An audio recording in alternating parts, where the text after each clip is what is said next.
రెండవ సంక్లిష్ట అవయవం. మొదటిది మెదడు. మెదడు తర్వాత రెండవ సంక్లిష్ట అవయవం కన్ను. మన కంటిలో సుమారు 2 మిలియన్ల విడిభాగాలు ఉంటాయి. కన్ను యొక్క అధ్యయనాన్ని ఆప్థాలమాలజీ అంటారు. కంటి డాక్టరును ఆప్థాలమాలజిస్ట్ అంటారు. ఆప్థాలమోస్కోప్ అనే పరికరాన్ని ఉపయోగించి కంటి లోపలి భాగాన్ని పరీక్ష చేస్తారు. మానవుని కళ్ళు నేత్ర గర్తాలలో అమరి ఉంటాయి. మన కనుగ్రుడ్డు కదల్చడానికి 6 రకాల కండరాలు సహాయపడతాయి. మన కన్ను 70 మిలియన్ల రంగులను. కళ్లకు సుమారు 6 గంటల విశ్రాంతి అవసరం. కన్ను నిర్మాణం. కన్ను నిర్మాణాన్ని 3 భాగాలు లేదా పొరలుగా అధ్యయనం చేయవచ్చు. మొదటి పొర దృఢస్తరం. దీనినే స్క్లెరోటిక్ పొర అని అంటారు. స్క్లీరోటిక్ పొరలో ముందు భాగాన్ని కార్నియా అంటారు. ఇది పారదర్శకంగా ఉండి సర్దుబాటు చేసుకోలేని కుంభాకార కటకంగా పనిచేస్తుంది.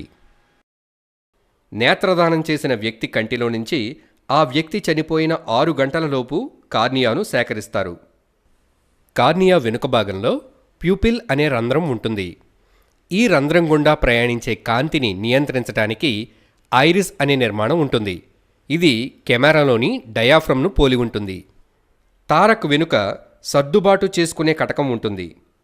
ఈ కటకాన్ని ద్వికుంభాకార కటకం లేదా స్ఫటిక కటకం అంటారు. కంటిపాప నలుపు లేదా గోధుమ రంగు లేదా కొంతమందిలో నీలి రంగులో ఉంటుంది.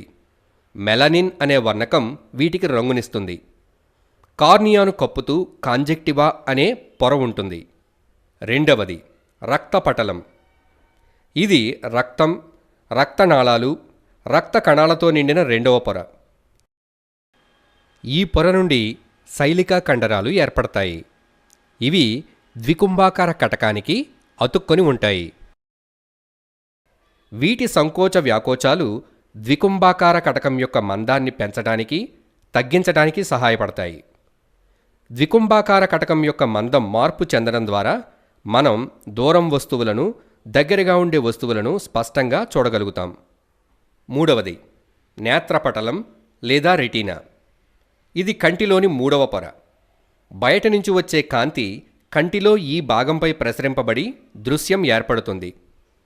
రెటీనా నుండి ఆ దృశ్యానికి సంబంధించిన సమాచారాన్ని దృక్నాడులు మెదడుకి చేరవేస్తాయి.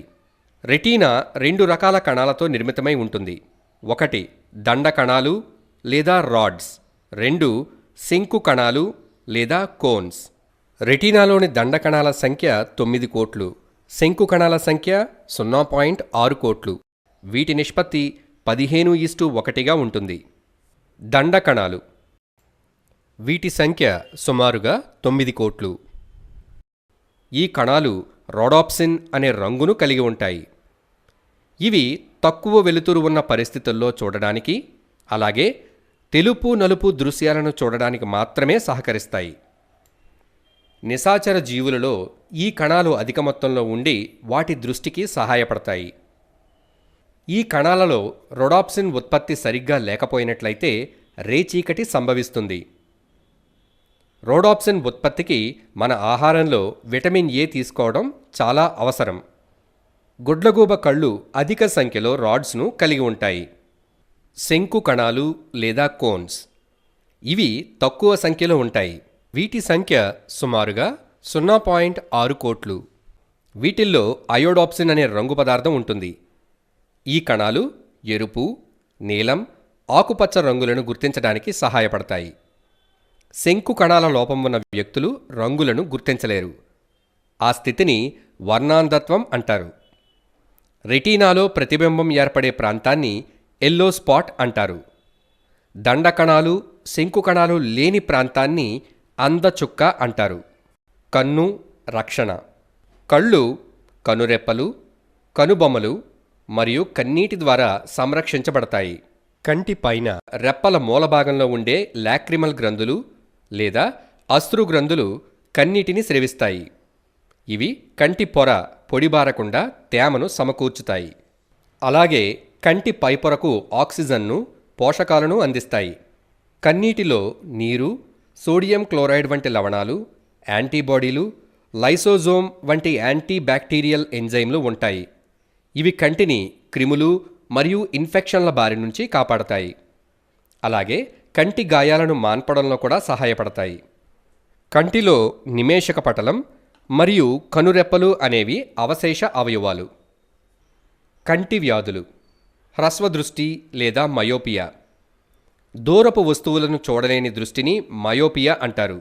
దూరపు వస్తువుల యొక్క ప్రతిబింబం రెటీనా ముందు భాగంలో పడడం వల్ల ఈ స్థితి ఏర్పడుతుంది. దీనిని సరిచేయటానికి పుటాకార కటకంను ఉపయోగిస్తారు. దీర్ఘదృష్టి లేదా హైపర్మెట్రోపియా, దీనినే హైపరోపియా అని కూడా అంటారు. దగ్గరగా ఉన్న వస్తువులను చూడలేని ఈ స్థితిని దీర్ఘదృష్టి అంటారు. దీనికి కారణం వస్తువుల యొక్క ప్రతిబింబం రెటీనా యొక్క వెనుక భాగంలో పడుతుంది. దీనిని సరిచేయడానికి కుంభాకార కటకంను ఉపయోగిస్తారు. ప్రెస్బయోపియా, వస్తువులను సరిగ్గా చూడలేకపోవుట, కళ్ళు మసకబారుట, కళ్ళ అలసట ఈ వ్యాధి లక్షణాలు. దీని నివారణకు ద్వినాభిత్వ కటకాలను ఉపయోగిస్తారు. అస్టిగ్మాటిజం, ఈ వ్యాధిగ్రస్తులకు వస్తువులు మసకగా వంకర టింకరగా కనబడతాయి. ఇది కార్నియా యొక్క వక్రతలంలో ఏర్పడే అసమానతల వల్ల సంభవించే వ్యాధి. దీన్ని సరిచేయటానికి స్తూపాకార కటకాలను ఉపయోగిస్తారు.